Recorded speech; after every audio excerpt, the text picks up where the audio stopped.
velocidade das transformações do mundo. Mas, na verdade, esperávamos que essas mudanças seguissem um ritmo imposto por nós mesmos, segundo nossas próprias necessidades. Como se as mudanças fossem previsíveis ou fáceis de assimilar. Até que o mundo parou e tivemos que ouvir as notícias e ver de frente a nossa própria vulnerabilidade. Nenhum de nós esperava experimentar uma situação como esta, mas aqui estamos, imersos nela. Mas será que conseguimos aprender alguma coisa com tudo isso? Ser capaz de aprender é a marca maior da nossa condição humana, mas tivemos que nos superar para lidar com o que chegou. E agora ficou patente o que é verdadeiramente importante para nós.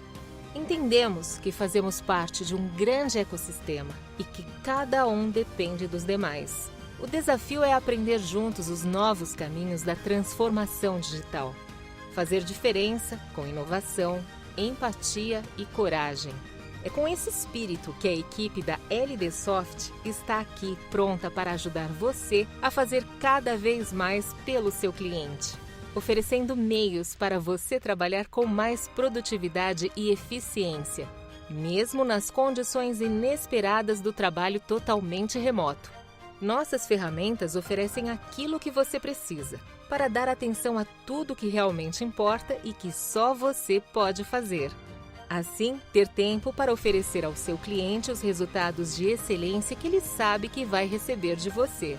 Por isso, vamos continuar firmes, para que em breve possamos destampar nossos sorrisos e comemorarmos as novas conquistas juntos nos desafios que estão por vir. LD Soft, potencializando o universo jurídico através da tecnologia.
Não é nada simples equacionar a miríade de controvérsias que podem surgir quando o assunto é distribuir as rendas resultantes da transmissão de eventos esportivos.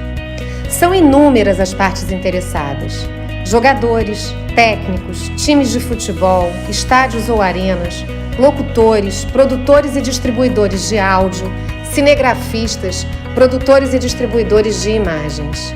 Dentre estes, os transmissores de rádio e televisão e agora, também, os distribuidores por meio da internet. Nossa lei, que regula parte desses interesses e constitui os chamados direitos de arena e direitos de transmissão, na visão de alguns, está caduca. Na de outros, o melhor é deixar como está.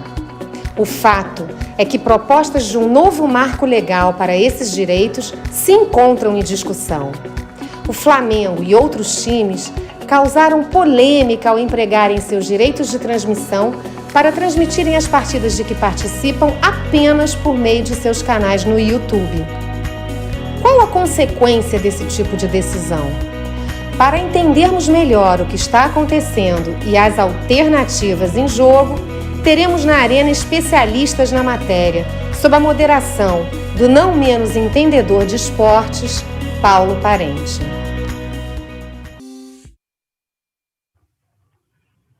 Bom dia a todos. Estamos aqui em mais um painel do Congresso Internacional da Propriedade Intelectual.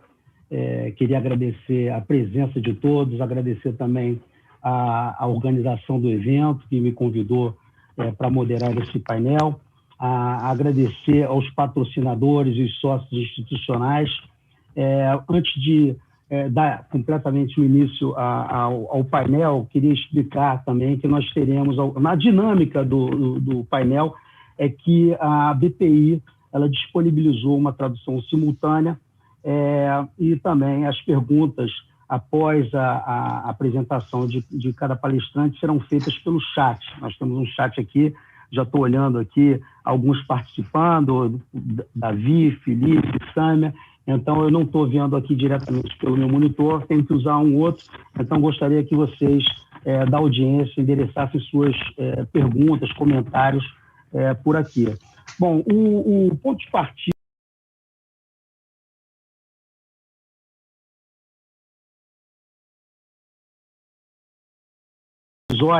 o 984, que foi editada pelo governo federal logo no meio de uma pandemia, onde o isolamento social provocou aí, uma paralisação de diversos setores da economia, em especial do entretenimento e, mais especialmente, o do desporto. Então, essa medida provisória, com esse objetivo de buscar viabilizar o encerramento das competições esportivas em curso, né, como forma de mitigar os efeitos da pandemia, foi aí o pano de fundo desse nosso painel. Então, essa MP ela entrou em vigor já imediatamente, em junho, durante essa pandemia, e a principal alteração dela foi com relação ao artigo 42 da Lei Pelé, onde esse artigo 42 estabelecia uma natureza de direito de arena, né? Tinha o direito de arena, que é nada mais, nada menos que o dispositivo que trata da prerrogativa da entidade esportiva, aí a gente vai falar de clubes, né?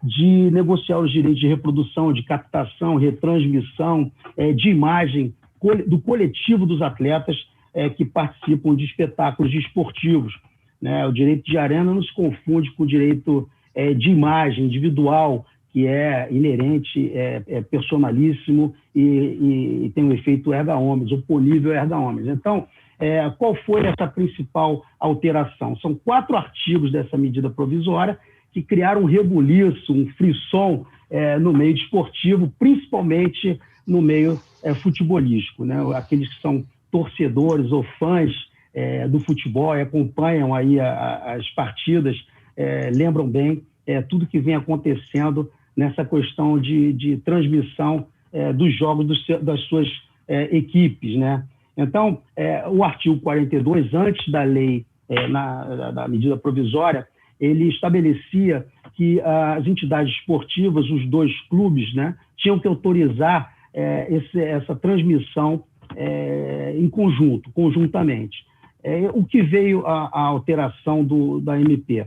Ela, a partir de agora, quer dizer, da MP, ela pertence à entidade de prática desportiva mandante. Isso criou uma mudança drástica nesses contratos de transmissão que certamente causaram aí esse rebuliço que eu venho dizendo. Então, ele trata também do direito de arena ser distribuído entre os atletas participantes das partidas. Na redação anterior, esses valores, que são de 5%, normalmente pagos aos atletas desse coletivo, era distribuído por meio dos sindicatos e agora passou, durante a vigência da medida provisória, passou a ser do clube mandante. Também houve alteração do contrato de trabalho, né? Trouxe uma nova regra temporária para o contrato de trabalho, e também vedações que tinham na lei Pelé, elas terminaram, elas foram extintas, que inclusive, o patrocínio de empresas que exploram serviços de radiodifusão sonora de sons e imagens. Então, o que acontece é que, realmente, com a MP, houve uma mudança muito drástica nesse setor. Mas o que ocorre é que a MP, agora, no dia 15 de outubro, caducou, né? O Congresso não colocou ela para votação, e no dia 13 de outubro, o deputado Pedro Paulo do DEM apresentou um novo projeto de lei, que é o 4889, que estabelece regras sobre o direito de transmissão de atividades desportivas e cria também uma liga profissional no Brasil. Além disso, o deputado André Figueiredo, do PDT do Ceará, apresentou também um novo projeto de lei, que é o 4.876, que retoma parte do texto da MP e também determina que o direito de negociar a transmissão da partida pertence exclusivamente ao time mandante do jogo. Então, a ideia aqui é discutir com especialistas os possíveis impactos econômicos e jurídicos causados pela MP antes, durante e depois da sua vigência, né, que ela caducou, como eu disse, no dia 15. E para isso aqui nós trouxemos 2 especialistas reconhecidos no mercado. Vou começar aqui lendo para vocês o currículo do Dr. Andrei Campos. Ele é jornalista formado pela PUC do Rio Grande do Sul, é advogado pela Universidade Federal do Rio Grande do Sul, trabalha com esportes há 30 anos, tendo participado dos principais eventos esportivos do mundo. Na TV Globo foi repórter e apresentador por 25 anos, hoje é comentarista na Dazan, sócio na Gelson Ferrarese Sociedade de Advogados e criador do portal de Direito Esportivo Lei em Campo. Pós-graduado em Direito Esportivo, mestrando em Direito na PUC e conselheiro do Instituto Ibero-Americano de Direito Esportivo. É autor do livro Press 38. Então, passo a palavra para o Andrei. Andrei, seja bem-vindo e agora é contigo. Paulo, muito obrigado pelas palavras, obrigado à BPI pelo convite. É um prazer estar contigo, trocando ideias, é um prazer estar com o professor Vladimir Camargos, que é uma das maiores referências que eu tenho na área jurídica e um profundo conhecedor desse tema que a gente vai debater agora. Eu acho que naquela introdução, no vídeo que a organização do evento fez, traz uma dimensão da relevância desse assunto, que se tornou atual, obviamente, em função dessa MP 984, e muito discutida. Nunca se discutiu tanto, eu acho, gestão do esporte, direitos de transmissão, como se discutiu nesse ano de 2020. E é um assunto importantíssimo, mas não é novo, tanto que a gente tem no projeto de lei lá de 2017, inclusive um artigo que determina que os direitos de transmissão sejam exclusivos do mandante. Então, é uma questão que tem que ser discutida e analisada e já é pensada e refletida para aqueles que se interessam pelo jogo há bastante tempo. Eu acho que, sem dúvida nenhuma, é uma discussão necessária, mas que foi provocada por um caminho, no meu ponto de vista, completamente equivocado. Dentro de uma canetada, da noite para o dia, usando a MP, que para muitos, e também é o meu entendimento, direito de transmissão não teria cabimento numa MP. Né? Poderia até ser alegado uma inconstitucionalidade, porque não preenche os pré-requisitos constitucionais de uma medida provisória. Mas ela provocou um debate necessário, mas trouxe, em função disso, de ter sido uma discussão unilateral, sem o envolvimento da comunidade esportiva, sem a participação dos principais agentes do esporte, e da noite para o dia uma insegurança gigante, porque ninguém sabia o que iria acontecer. E a partir da MP mudou-se um sistema jurídico importante e também um negócio importantíssimo para o esporte. E eu vou explicar por quê. A gente tem na tela o slide que eu preparei. Eu não estou conseguindo ver agora. Vocês estão vendo, Paulo? Entrou aqui a tela. Só para a gente ter uma ideia, do problema que a gente está vivendo, se a gente der um Google agora e colocar direitos de transmissão, o artigo 42 da Lei Pelé, a gente vai encontrar como primeiro conteúdo esse que está aqui em cima. Pertence à entidade de prática desportiva mandante o direito de arena. Mas se a gente for procurar um pouquinho mais, descer um pouquinho mais, a gente vai ver o artigo 42 da Lei Pelé, escrito ali: às entidades de prática desportiva pertence o direito de negociar ou autorizar.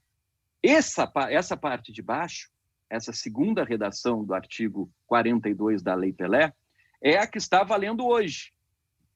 Mas a de cima é a que valia até quinta-feira passada. E valeu durante 120 dias. E o que valia antes desses 120 dias? Antes do dia 18 de junho? A redação anterior, que é essa que voltou a valer a partir da sexta-feira.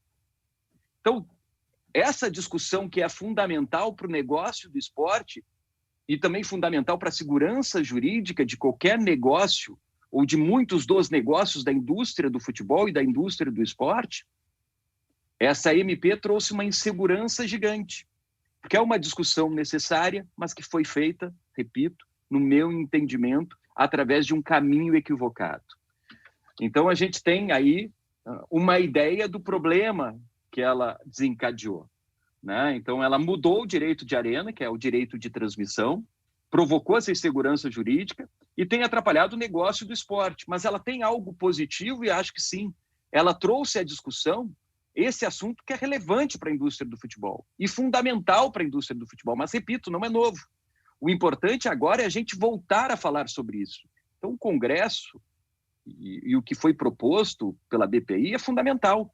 A gente não deixar essa discussão ser esquecida. É importante e fundamental voltar a falar sobre direitos de transmissão, mas aí provocando uma discussão necessária entre todo o movimento esportivo, entre entidades esportivas, entre atletas, entre operadores do direito. Isso é fundamental trazer nessa hora. E também é fundamental falar sobre algo que está diretamente relacionado aos direitos de transmissão e que a MP esquece. E eu vou entrar aqui, passar a tela. Deixa eu ver se eu consigo passar a tela. Eu estou no comando aqui, mas eu não consegui passar para a segunda tela. A gente fez o treino antes, Paulo, funcionou tudo direitinho, mas agora está aqui, ó. Né? Por que os direitos de transmissão são tão importantes? Porque eles são um negócio muito importante para a economia do futebol e dos clubes do futebol, infelizmente. Porque eles ainda, no futebol brasileiro, não conseguem dividir o orçamento. Eles são muito reféns do dinheiro que vem da cota da televisão, entre aspas, né? Mas da cota desses direitos. O futebol brasileiro, em 2019, números da Sports Value, movimentou 6,8 bilhões de reais, sendo que 1,9 bilhão vem dos direitos de TV, ou seja, 28% do total arrecadado. Isso é muito dinheiro. Hoje os clubes são dependentes dos direitos de transmissão e da venda de jogadores. Os clubes precisam trabalhar um pouco melhor a sua economia, a sua gestão do negócio e investir também em outras questões importantes, como o Match Day, como ações com sócios, como publicidade. Mas isso é fundamental entender também que passa por uma revolução, essa MP, de algo na comunicação que as pessoas precisam enxergar e que demoraram muito tempo para ver e que a nossa legislação não está preparada. E que também diz respeito a esses números fantásticos que o direito de transmissão representam para a economia do futebol, que é justamente o streaming, né? Que é a nossa próxima tela, que vai aparecer agora, e que eu queria falar um pouco sobre a importância e a revolução que a gente está vivendo na comunicação. Isso afeta também toda essa questão que foi discutida no futebol através da MP 984. Deixa eu ver se eu consigo passar de novo a tela. Consegui aqui, ó. A gente tinha até pouco tempo atrás, Paulo, Vladimir e você que está acompanhando o nosso painel, as emissoras de TV aberta com um monopólio da produção de conteúdo no Brasil. E há pouco tempo atrás mesmo, até 5, 6 anos, elas detinham a principal fonte de informação para as pessoas. As pessoas consumiam produto e consumiam conteúdo através das principais redes de TV, através da Globo, através da Band, através da Rede TV, do SBT, da Record. E os direitos de transmissão eram negociados com essas empresas. Acontece que a gente viveu nos últimos anos uma transformação na forma de se consumir e de se entregar conteúdo. Hoje o conteúdo está na palma da nossa mão. E a Globo não compete mais com Band, com Rede TV, com SBT ou com Record. A Globo compete agora com a Apple, com a DAZN, com a Disney, com a Amazon.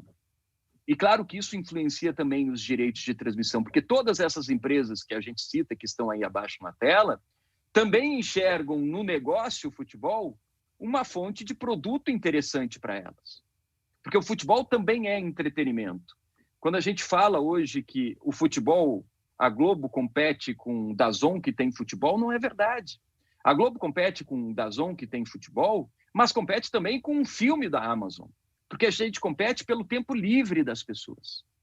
Essa é a grande disputa que essas produtoras de conteúdo têm. Então, elas precisam criar um cartel forte, um portfólio forte de eventos para ganhar o tempo livre das pessoas, para fazer com que elas paguem por esse produto. Só para a gente ter uma ideia, o Disney Plus, que é o aplicativo novo da Disney, que vai entrar no Brasil agora em novembro, quando ele foi lançado ano passado nos Estados Unidos, só no primeiro dia, ele teve assinatura de 10 milhões de pessoas.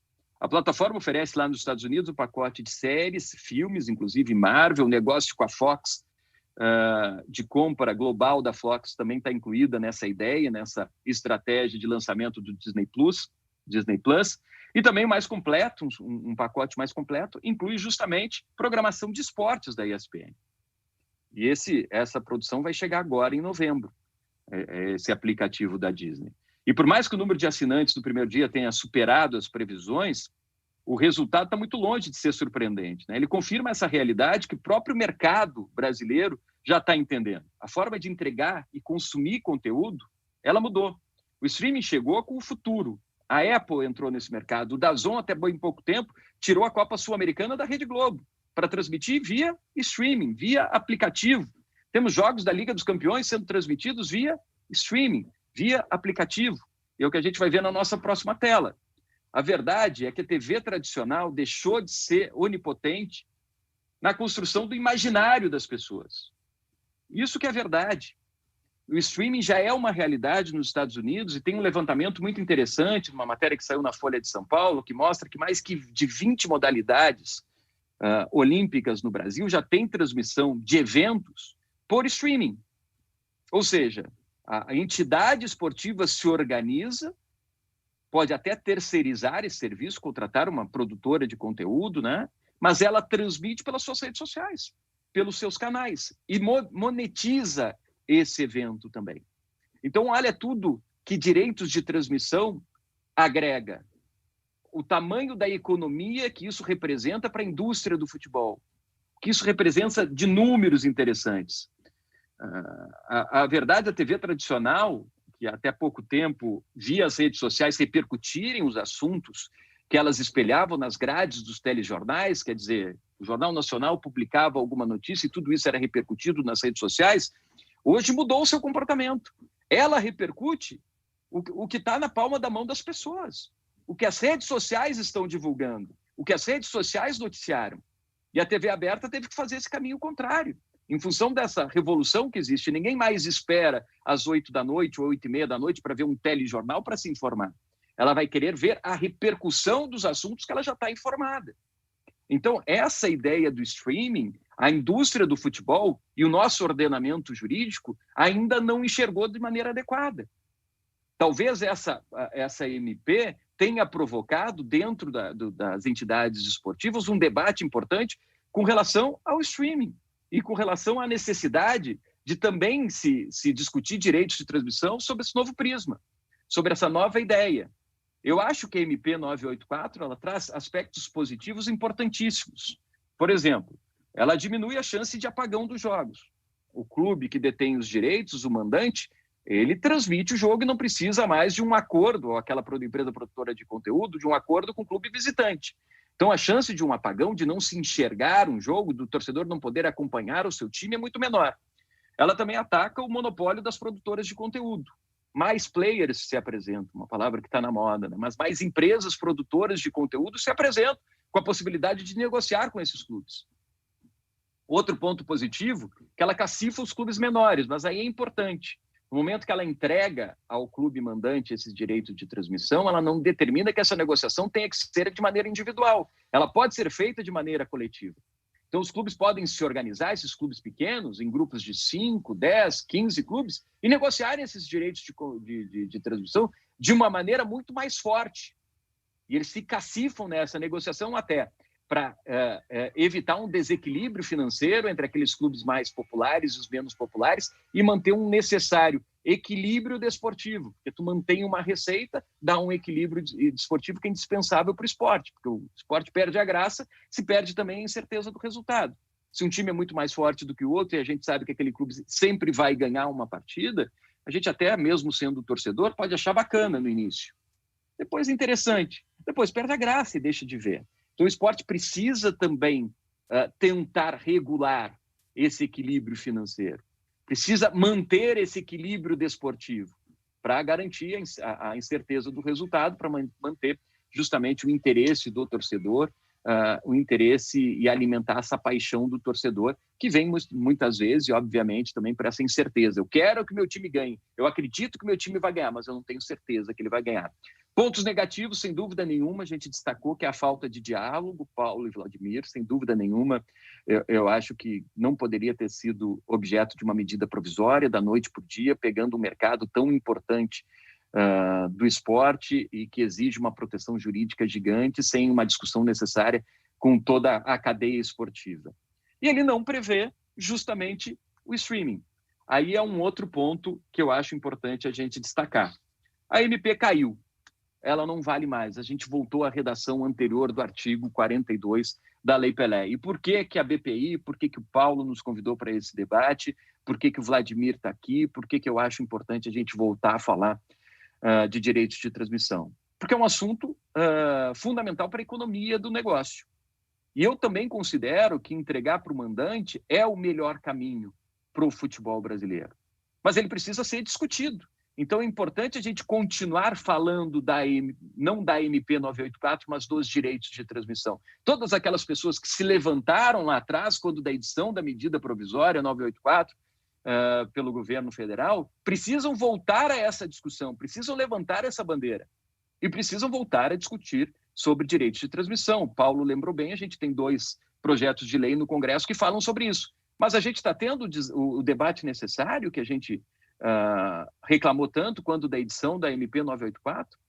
As entidades esportivas estão provocando esse debate, os torcedores estão preocupados, como estavam preocupados quando da edição da MP 984, ou só vão reclamar depois, quando um projeto de lei desses for aprovado? É importante a gente destacar que esse PL 68 de 2017, ele trata o esporte de uma maneira sistêmica, ele trata de medida dos direitos de transmissão, mas não só isso. Ele cuida de toda a segurança jurídica necessária para não dar nenhum tipo de problema quando se entrega ao mandante esses direitos de transmissão. Ele foi elaborado por uma comissão de juristas, né? Inclusive no artigo 206, entre outras coisas, eu acho que o professor Vladimir Camargos, que é relator desse PL, vai falar um pouquinho mais sobre ele, mas ele determina no artigo 206 que todas as regras existentes para a TV sejam válidas para a transmissão, uso e veiculação de imagens de eventos esportivos na rede mundial de computadores. É de 2017? Mas já prevê o streaming. Mas ele trata outras coisas, mas também de direitos de transmissão. Ele prevê, por exemplo, o crime de corrupção privada no esporte, que para mim seria revolucionário. Mas é um projeto de lei que criaria uma nova lei geral do esporte, ou seja, abraçaria a nossa Lei Pelé, trataria de direitos de transmissão, mas cuidaria de estatuto do torcedor, de lei de incentivo ao esporte, com a proteção jurídica necessária. Porque foi estudado por 13 juristas durante 12 anos, durante 2 anos, foi discutido com o movimento esportivo, com várias reuniões, foi trabalhado com atletas, foi trabalhado também com entidades esportivas, e trouxe esse diálogo fundamental entre toda a cadeia esportiva. Agora, ele precisa ser aprimorado? Talvez precise, mas por que não se bota, então, no Senado, não se chama a comissão, não se provoca uma nova discussão entre o movimento esportivo para tentar discutir esse PL, aperfeiçoá-lo num ponto ou no outro? Isso é fundamental, trazer essa discussão. Eu acho que a gente não pode perder essa oportunidade histórica.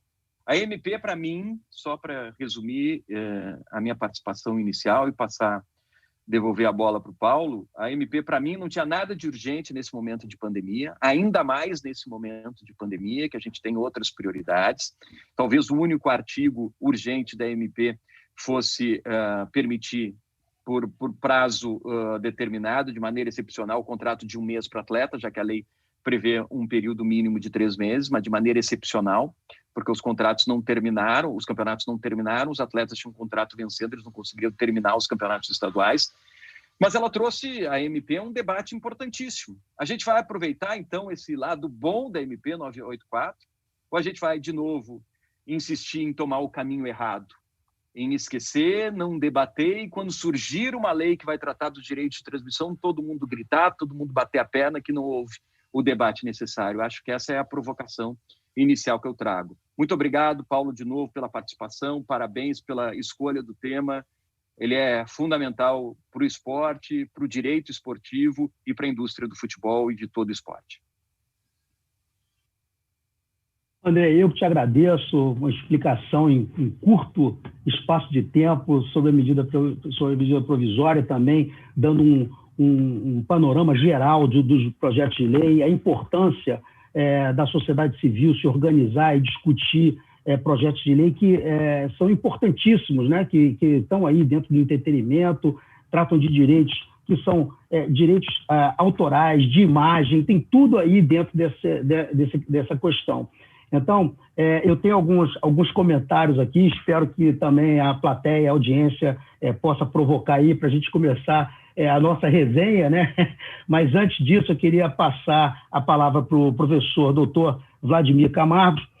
Vou ler aqui o currículo dele, é extenso, e professor, se me permite, eu vou até dar uma resumida, mas eu tenho que dizer que ele é um advogado na área de direito esportivo, administrativo do terceiro setor.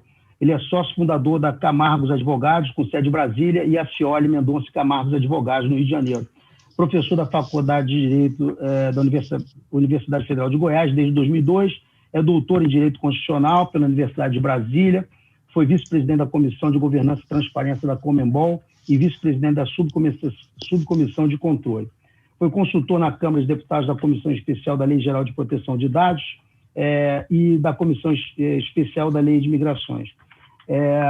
Ele também chefiou a consultoria jurídica do Ministério do Esporte entre 2008 e 2013, foi relator da Comissão Jurídica do Senado pela elaboração do anteprojeto de Lei Geral do Esporte, presidente e conselheiro da Sociedade Brasileira de Direito Esportivo.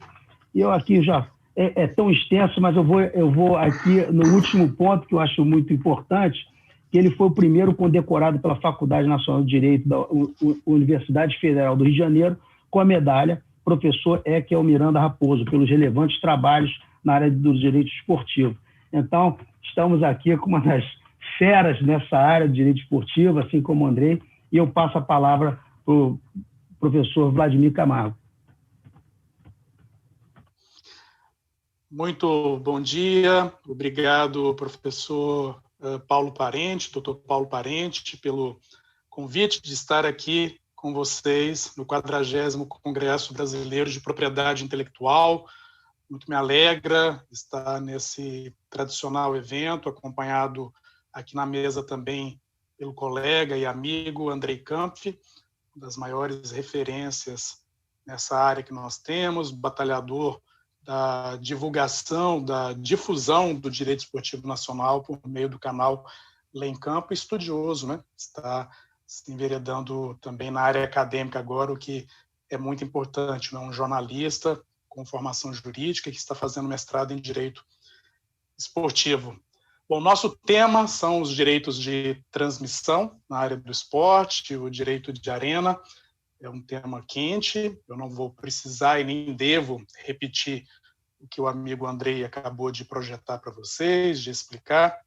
Eu só imagino, Paulo, e peço licença para isso, sem nenhum didatismo, de ajudar aquelas pessoas que não são da área do direito esportivo a entender melhor o que é que a gente diz quando falamos, por exemplo, o que é direito do mandante. Se nós estivéssemos na área do direito penal, nem seria muito interessante, não é? falar sobre isso. O mandante, obviamente, no esporte, é aquela equipe, aquele time que tem o direito de realizar a partida.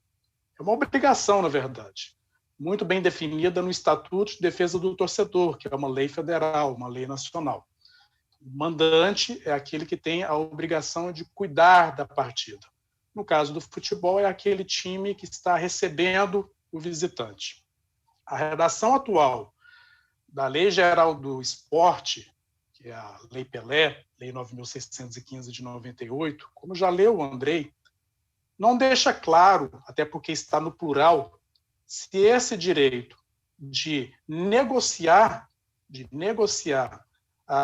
tudo aquilo que envolve a transmissão do evento esportivo, que está se realizando no seu campo, se ele é exclusivo do mandante ou se ele deve ser dividido com o visitante.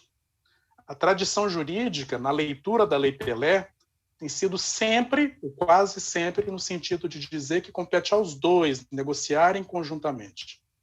Sem prejuízo, até porque o artigo 42 trata de entidades, né, está no plural, sem prejuízo também que essa negociação se dê não apenas por dois, mas por uma coletividade, por mais do que dois times, mais do que dois clubes, mais do que duas equipes. Isso nunca foi vedado. Portanto, uma liga, uma associação de clubes, ou até mesmo a Federação Esportiva Estadual, a Confederação Brasileira, a Confederação Nacional, já poderia fazer isso, né? Uma negociação coletiva que já ocorreu, inclusive, na história do Brasil, mesmo sob a vigência da atual Lei Pelé, como todos se lembram, né? O Clube dos 13, que era uma associação de alguns clubes, o próprio nome já diz isso, negociava coletivamente os direitos de transmissão.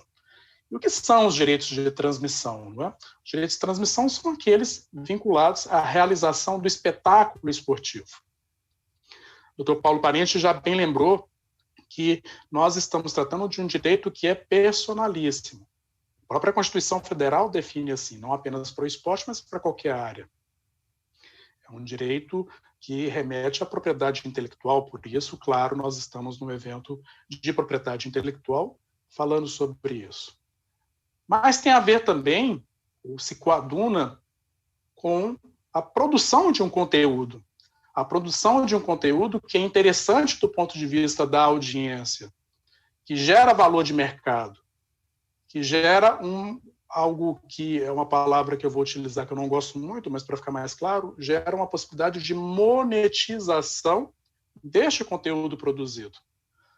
Portanto, se nós falamos de uma prova de natação, se nós falamos de uma partida de vôlei, se nós falamos de uma prova de atletismo, todas elas, de igual maneira ou em diferentes graus, despertam interesse para uma audiência.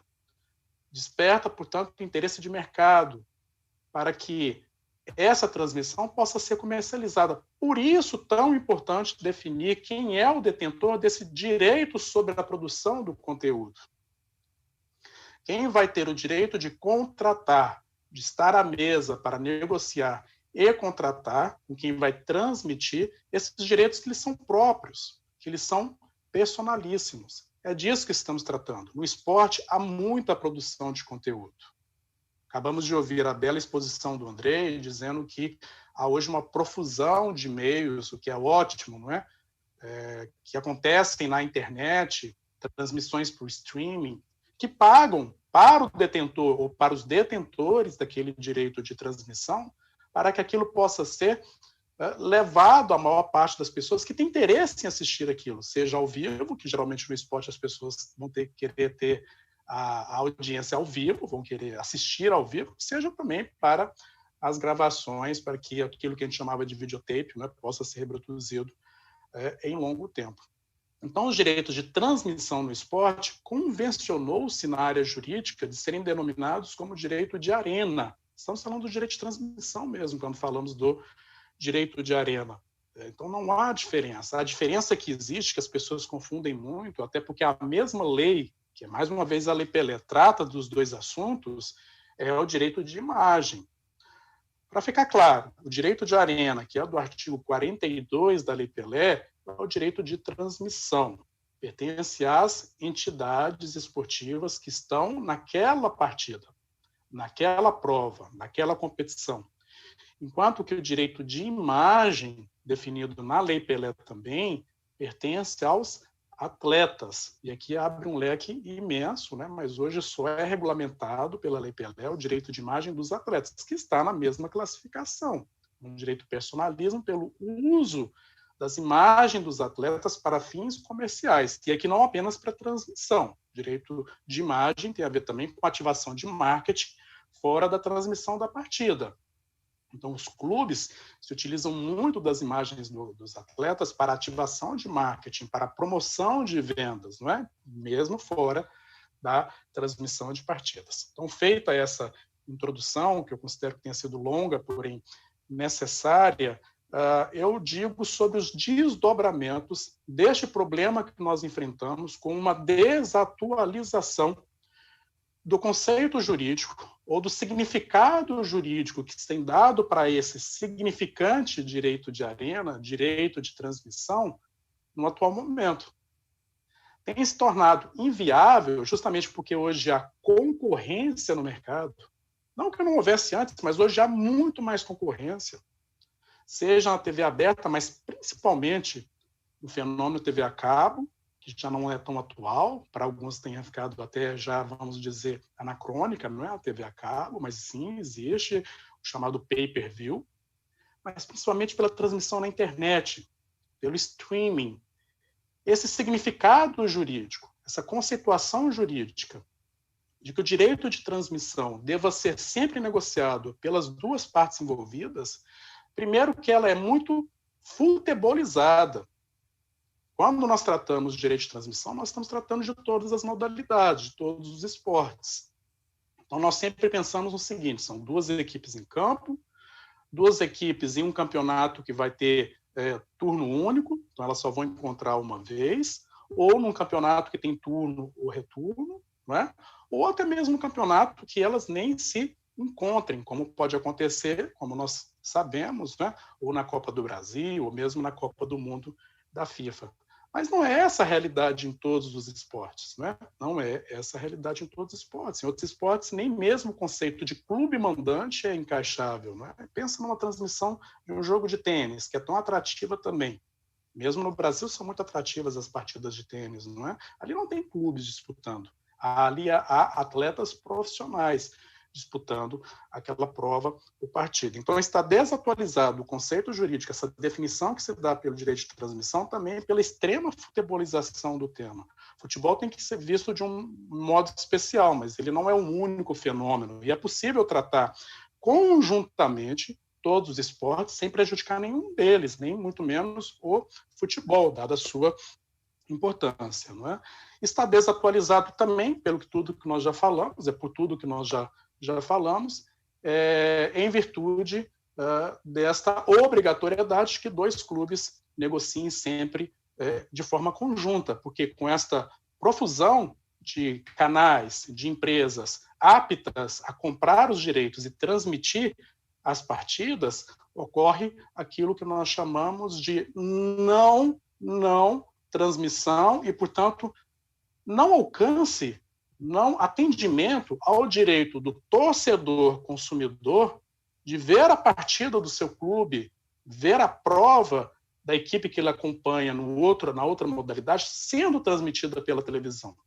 Há uma função social aqui também envolvida, não é apenas o aspecto comercial. Então, esses são os principais problemas, desdobramentos que nós temos em várias áreas do direito, que o direito de arena ou direito de transmissão, tanto faz, como eu disse, vão nos trazendo. Primeiro, é claro, no direito comercial, no direito de propriedade intelectual, todos aqui que são interessados nesse tema já devem ter percebido como são múltiplas as possibilidades de se contratualizar nessa área, os problemas jurídicos envolvidos, uma variada gama de precedentes judiciais, né, relacionados aos direitos de transmissão, inclusive agora recentes. Então, todos os reflexos na área do direito comercial e nessa especialização também do direito de propriedade intelectual.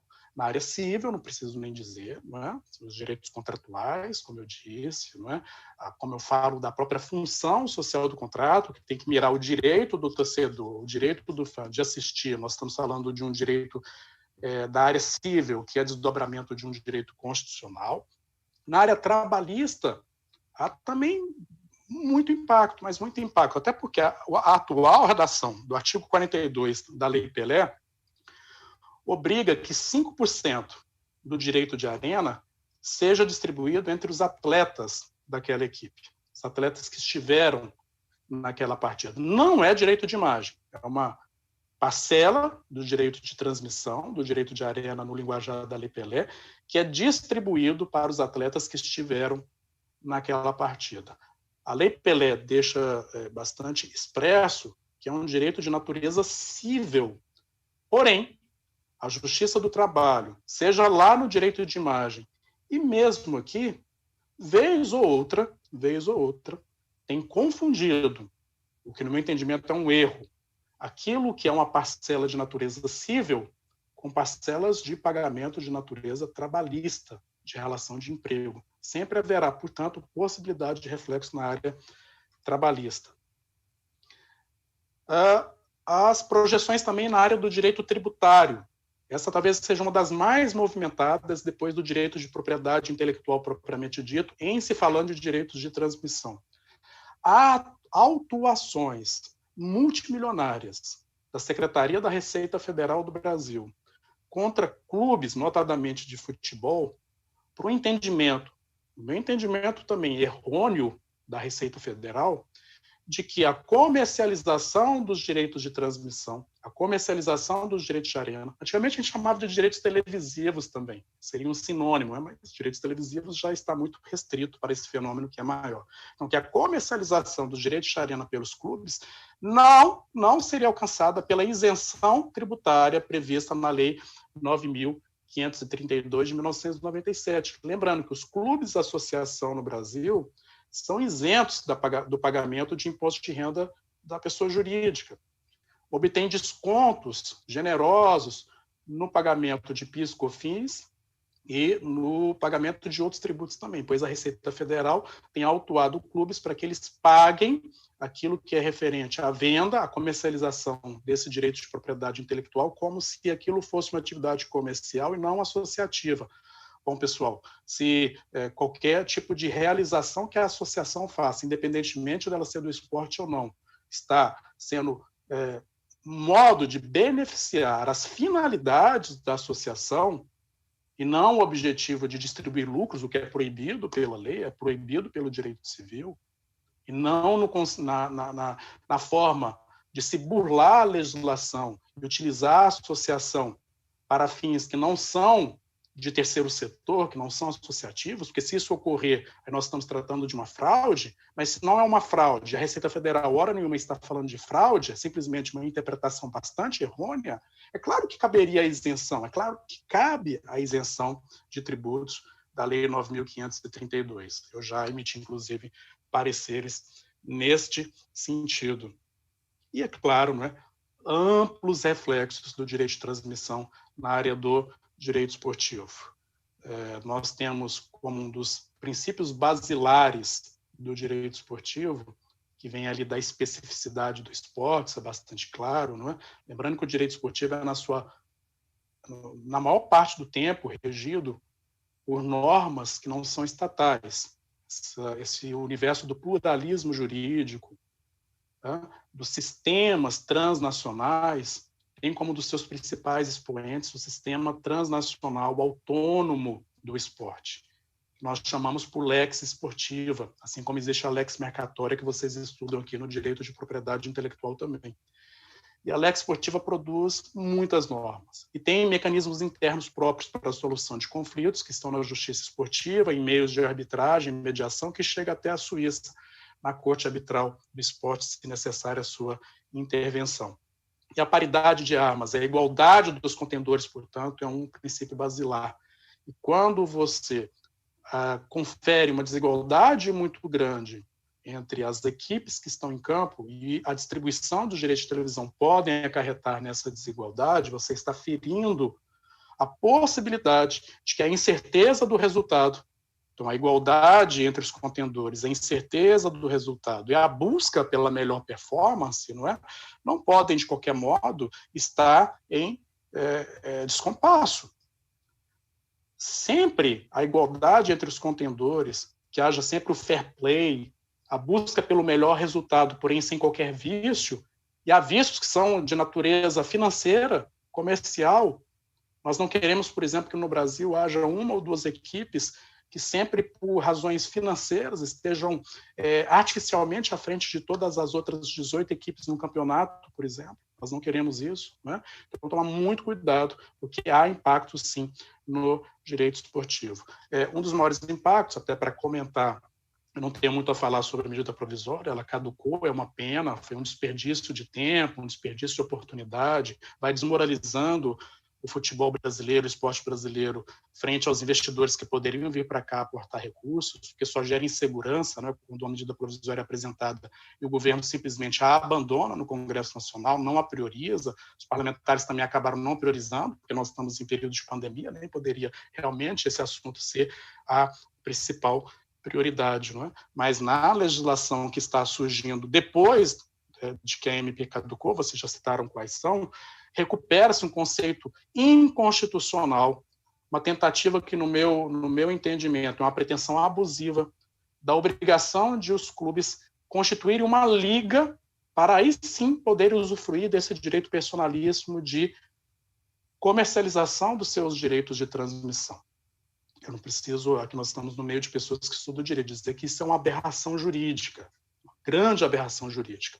Fere de morte não apenas o artigo 5º da Constituição Federal, que assim como da liberdade de associação, fala sobre o direito negativo, não é apenas sobre a parte positiva, eu tenho o direito de me associar, mas negativamente também a Constituição proíbe a obrigação de associação, é só ler o dispositivo, artigo 5º da Constituição Federal, como também o artigo 217 da Constituição Federal, que no seu inciso 1 define a autonomia esportiva. E aquilo não está ali para uma falta de efeitos, ao contrário, tem muito efeito na irradiação das normas constitucionais, na vinculação de todo o sistema jurídico brasileiro ao que preceitua a Constituição Federal quanto à liberdade de associação e autonomia esportiva. Eu poderia continuar falando sobre a área esportiva, mas vou resumir nesses dois pontos. Tomar muito cuidado, ninguém deve ser obrigado na área esportiva a se associar para ter direito, a usufruir de um direito, desculpe a redundância, que é prescrito em lei, que é personalíssimo. Só para terminar, eu queria citar, além da Lei Geral do Esporte, que hoje é um projeto de lei que tramita no Congresso Nacional, eu estou olhando aqui para o lado, para outra tela, para poder ler para as senhoras e para os senhores. Eu fui, com muita honra, relator do anteprojeto que hoje tramita no Senado por meio do PL 68 de 2017 e da proposta de emenda constitucional número 9, também de 2017, que, no meu entendimento, de forma ampla, inclusiva, resolveria o problema dos direitos de transmissão, mas eu quero lembrar de um outro fenômeno que eu participei. Eu fui o redator da redação inicial da Lei Geral da Copa, da Lei 12.663 de 2012, que todos se lembram, a Lei Geral da Copa. Ela resolve muito bem, porque lá no artigo 12 ela diz: a FIFA é a titular exclusiva de todos os direitos relacionados às imagens, aos sons e às outras formas de expressão dos eventos Copa do Mundo, Copa das Confederações, incluindo os de explorar, negociar, autorizar e proibir suas transmissões ou retransmissões.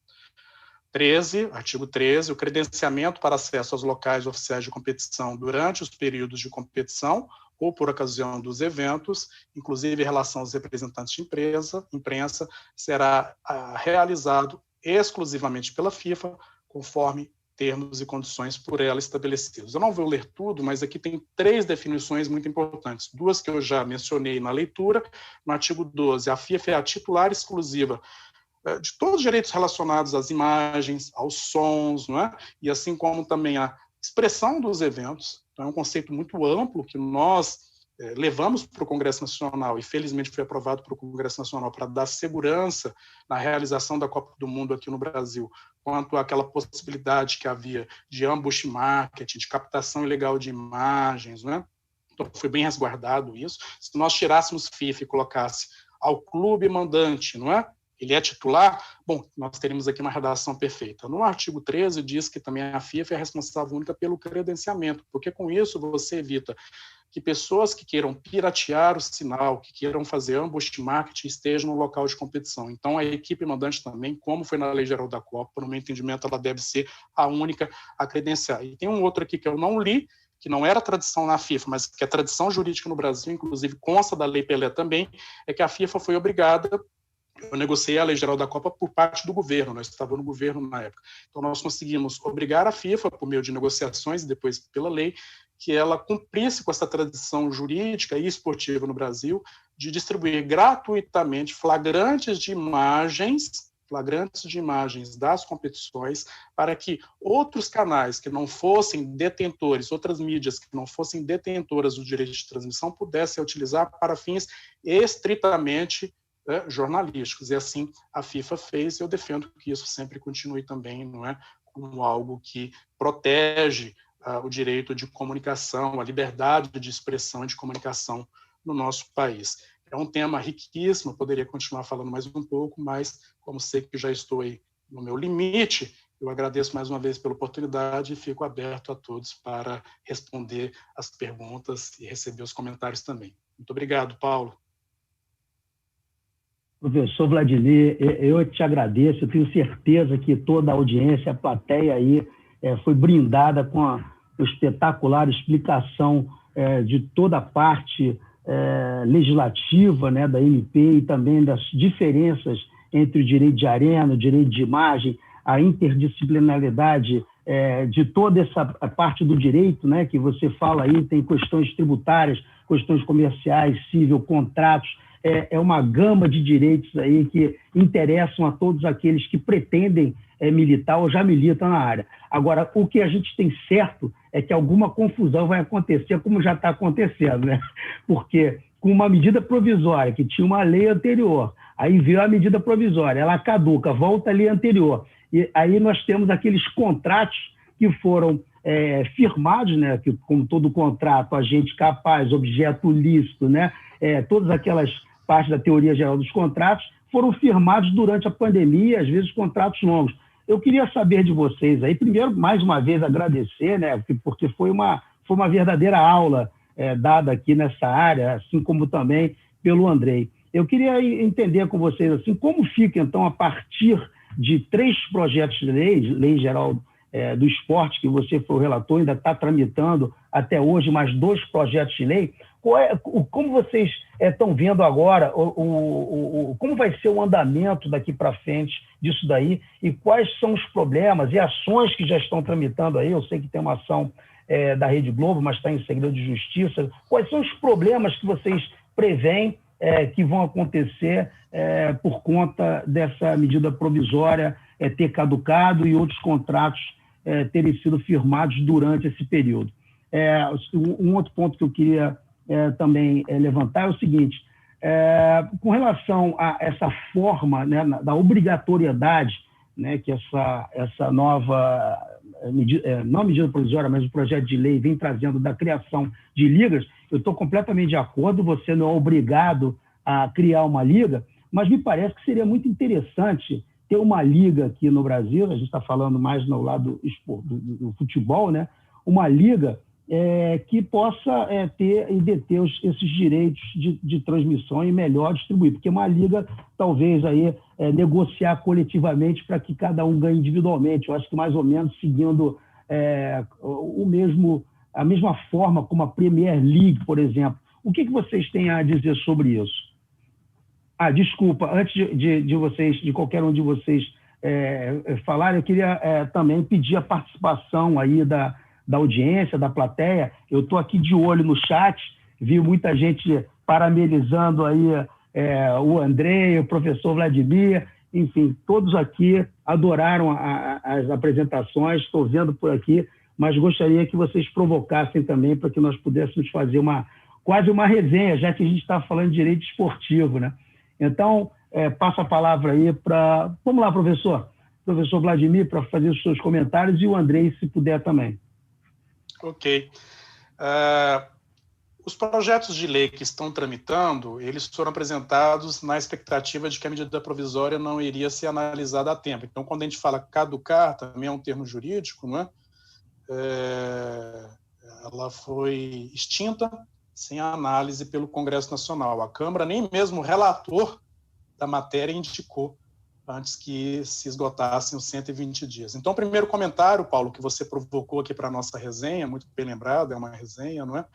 Primeiro comentário, ou a primeira tentativa de resposta à sua provocação, é que, no meu entendimento, a medida provisória deve ser preservada quanto aos seus efeitos durante esses 120 dias. Eu concordo com as críticas do amigo Andrei Kampf quanto à forma atabalhoada, para alguns até inconstitucional, não é? Em como ela foi trazida para o ambiente jurídico, mas ela, enfim, produziu efeitos jurídicos durante esses 120 dias, e como você mesmo, Paulo, já anunciou, nós temos aqui o ato jurídico perfeito, nós temos reflexos no direito contratual. Além disso, nós estamos aguardando, não sei se as pessoas têm dimensão disso, mas nós, cidadãos ou interessados no tema, estamos aguardando um decreto legislativo, um decreto do Congresso Nacional, definindo os efeitos da medida provisória durante esse tempo.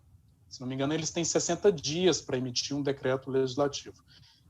Eu assim, antecipo a vocês, por minha experiência aí de mais de cerca de 30 anos já, de acompanhando matérias, 30 anos é exagero, mas de uns 25 anos, acompanhando matérias legislativas em Brasília, que dificilmente vai ter problemas quanto ao entendimento de que sim, a MP gerou efeitos nesses 120 dias.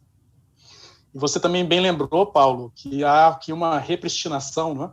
Então, voltou a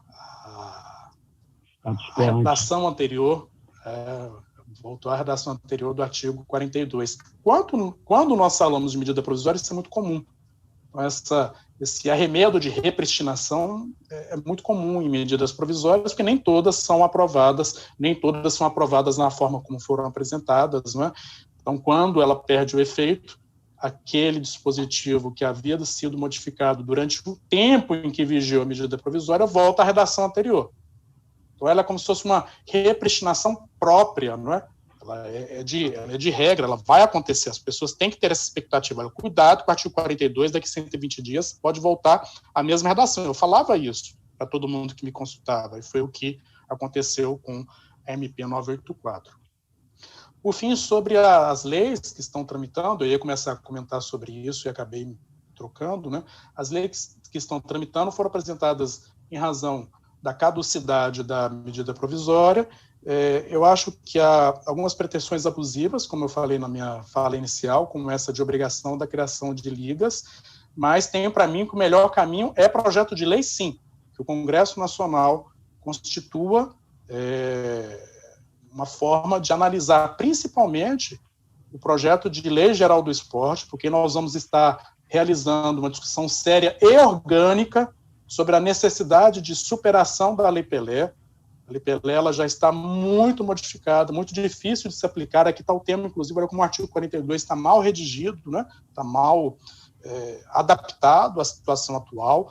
Então, o projeto de nova lei geral do esporte que tramita hoje no Senado Federal deveria, no meu entendimento, e com toda humildade, que não é um projeto meu, simplesmente fui um relator da Comissão de Juristas, é um projeto do Senado Federal e que deve ser modificado.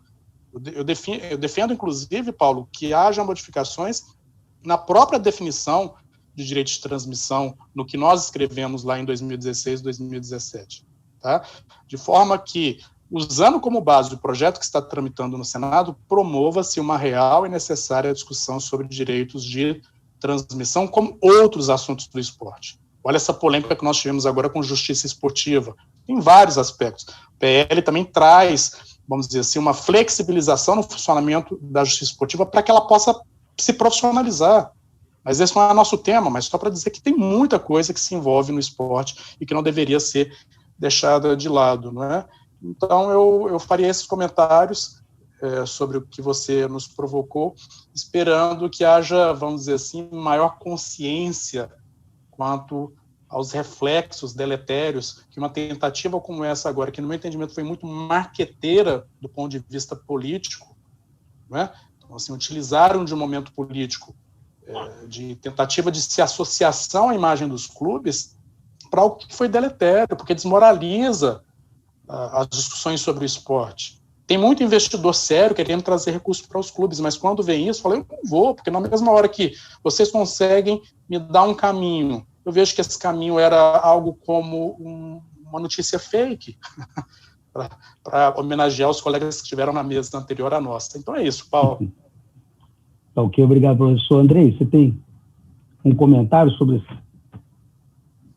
Eu já tenho pergunta aqui, hein? Da plateia.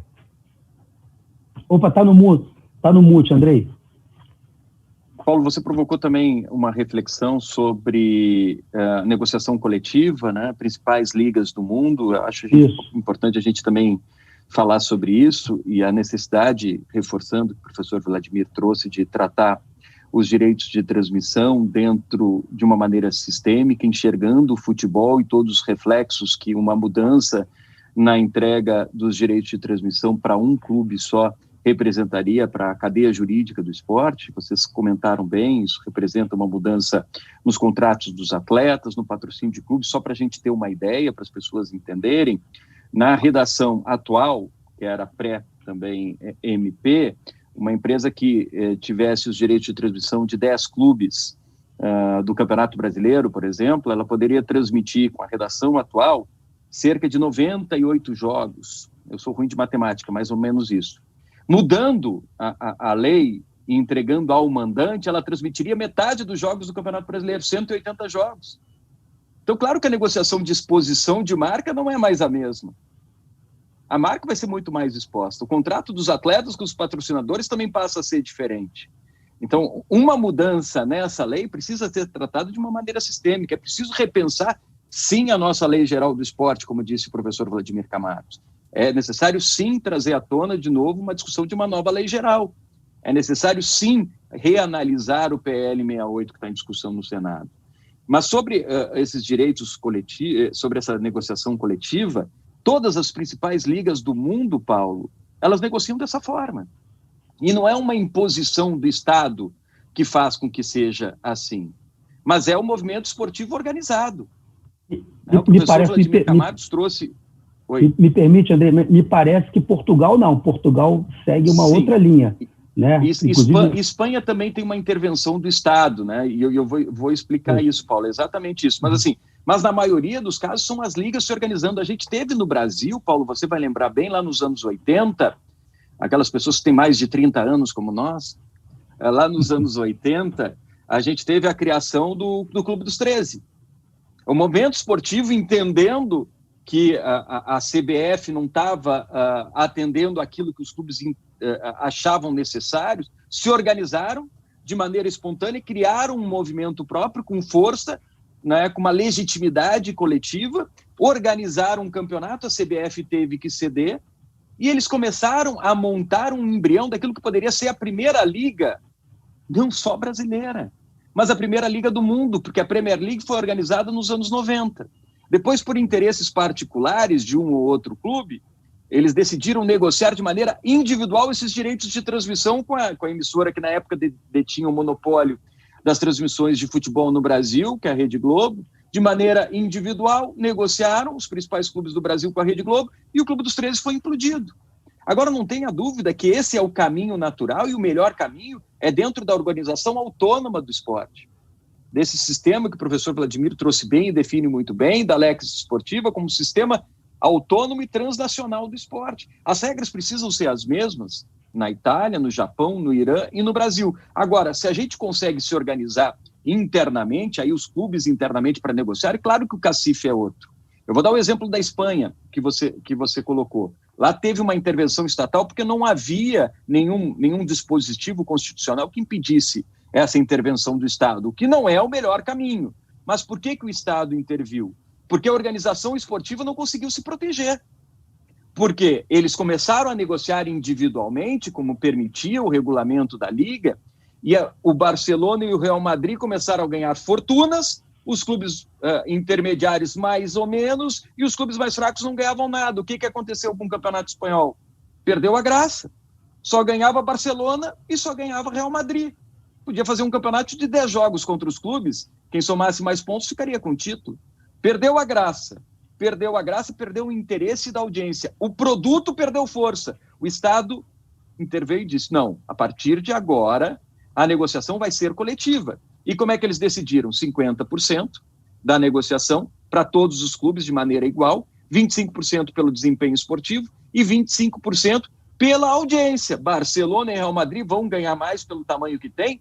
Sim, mas os outros clubes vão ter um ganho econômico que vai permitir com que eles montem clubes competitivos e o campeonato vai crescer.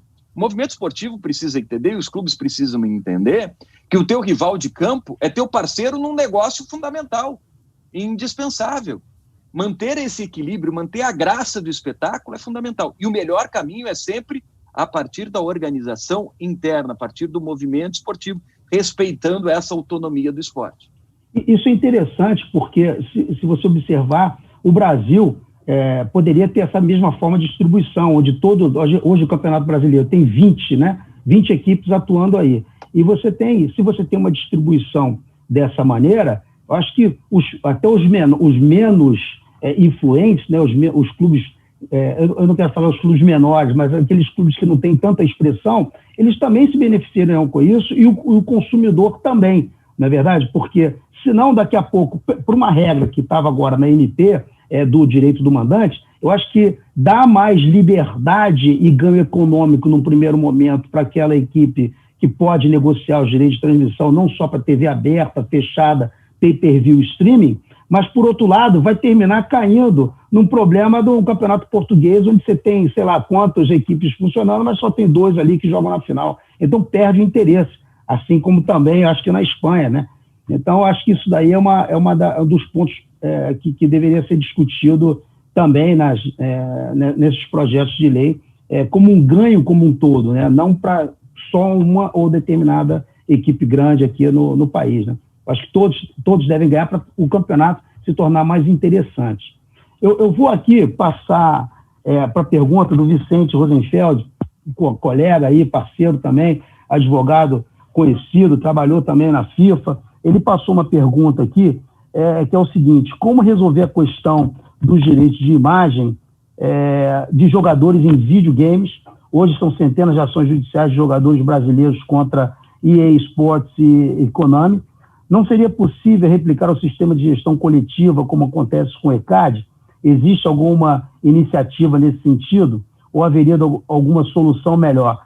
Bom, ele não indicou exatamente para quem seria a pergunta, mas acho que todos dois aí, se tiverem à vontade, poderiam responder ou pelo menos comentar esse questionamento do Vicente. Obrigado, Vicente.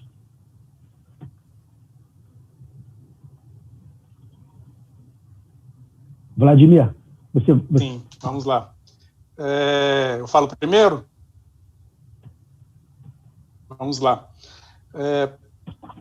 Fenômeno dos esportes eletrônicos e esportes. Primeiro, o Vicente Rosenfeld, a quem eu agradeço a participação e a pergunta, assim como eu, a priori, considera os esportes esporte propriamente dito.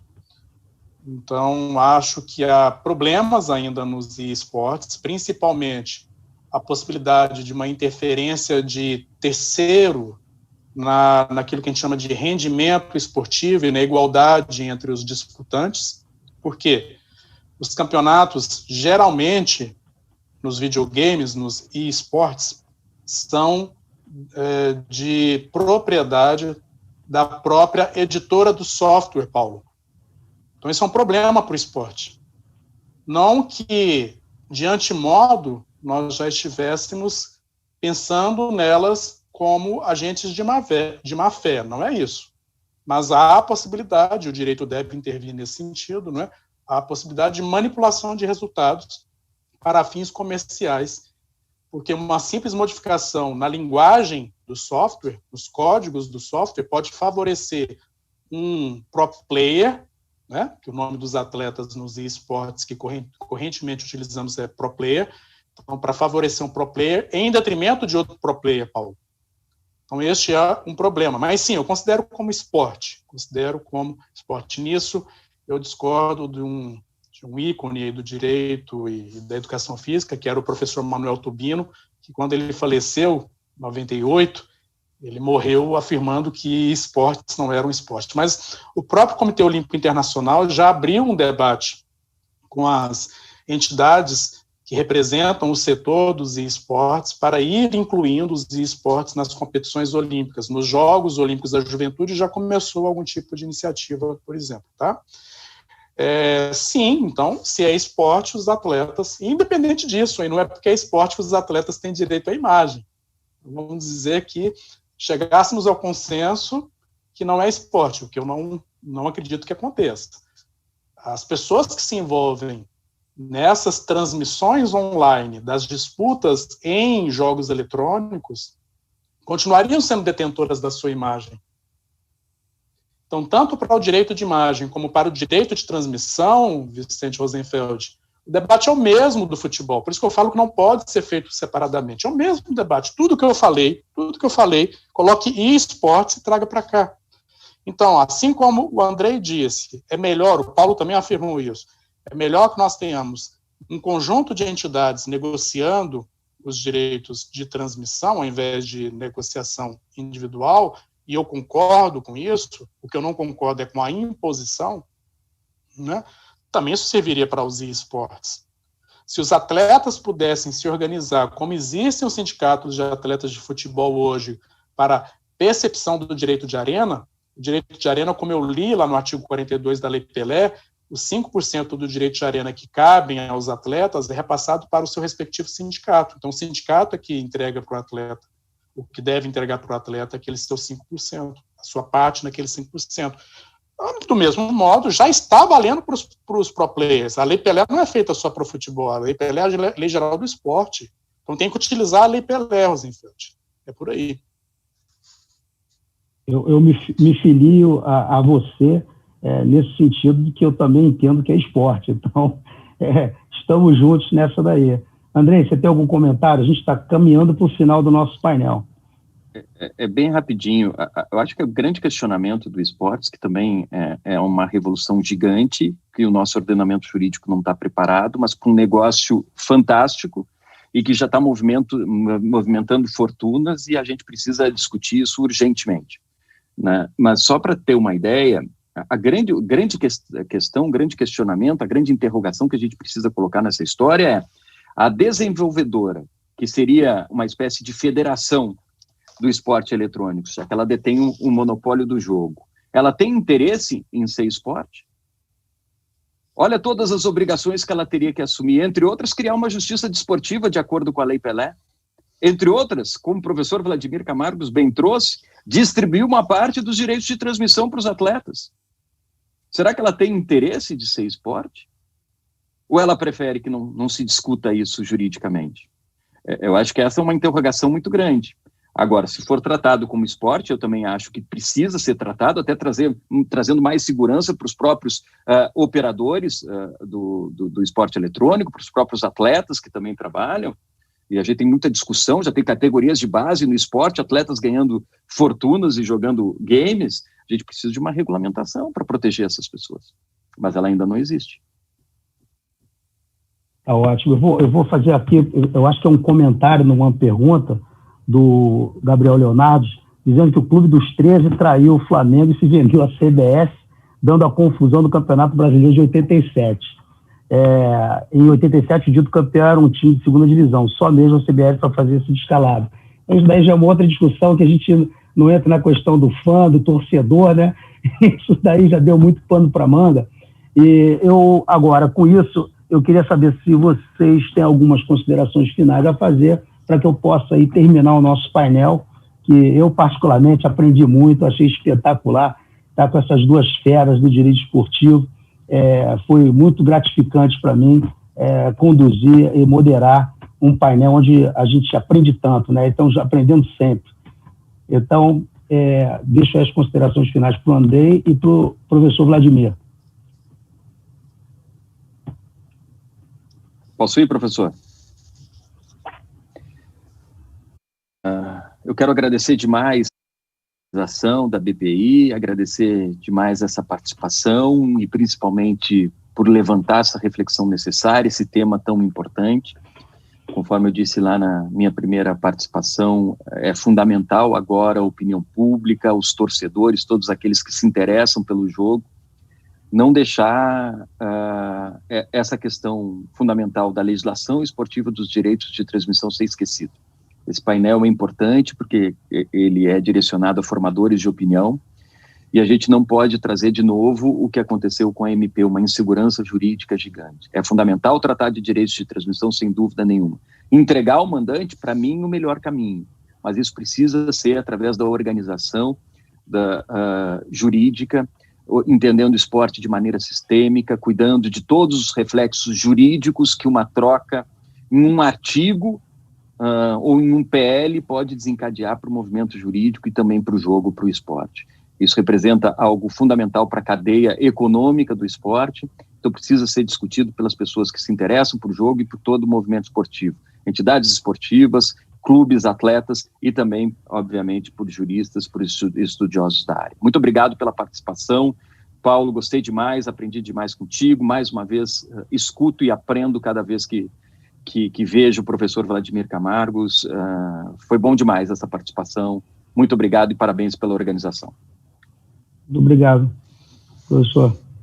Paulo, vou usar o tempo apenas para agradecer mais uma vez, que oportunidade belíssima, não apenas de estar com vocês dois, é um grande evento, já está na sua 40ª edição, muito bem organizado, trata muito bem as pessoas que estão convidadas para estar com vocês, como nós aqui. E, portanto, é com grande satisfação que eu pude participar do Congresso da ABPI. Quero agradecer aos membros da associação, à sua diretoria, e especialmente ao Paulo Parente, ao Dr. Paulo Parente, por ter aberto esse canal com o direito esportivo. Eu concordo com aqueles que dizem que não existe um direito esportivo. O direito esportivo ele se comunica com todas as áreas do direito. Eu, por exemplo, atuo muito na área do direito administrativo dentro do esporte. Poucas pessoas têm dimensão sobre isso, né, de que existe essa ligação do direito esporte com o direito administrativo, com os órgãos públicos e demais instâncias, só para dar um exemplo. E propriedade intelectual é algo que não há possibilidade de se debater direito esportivo sem um debate sério a respeito de propriedade intelectual. Então, que a ABPI continue, por favor, a dar esse espaço, a trazer mais debates sobre direito esportivo, como tem feito, né, e que nós sempre estaremos de braços abertos, ou aqui humildemente nos dispondo a participar com vocês dessas iniciativas. Muito obrigado. Eu agradeço imensamente a participação de vocês, Andrei, professor Vladimir Camargos. Realmente estou vendo aqui pelo chat, o painel foi um sucesso, e o sucesso graças ao conhecimento e brilhantismo de vocês na atuação. Eu quero só dizer que a BPI ela tem diversas comissões de estudo e alguma dessas comissões certamente se empenhará em discutir esses projetos de lei envolvendo o esporte e trazendo a contribuição de especialistas na área de propriedade intelectual para a melhoria da gestão no esporte no Brasil, não só para o futebol, mas por tantos esportes que nós temos aí, como handebol, tênis, basquetebol, vôlei, enfim, nós somos aí um celeiro de atletas.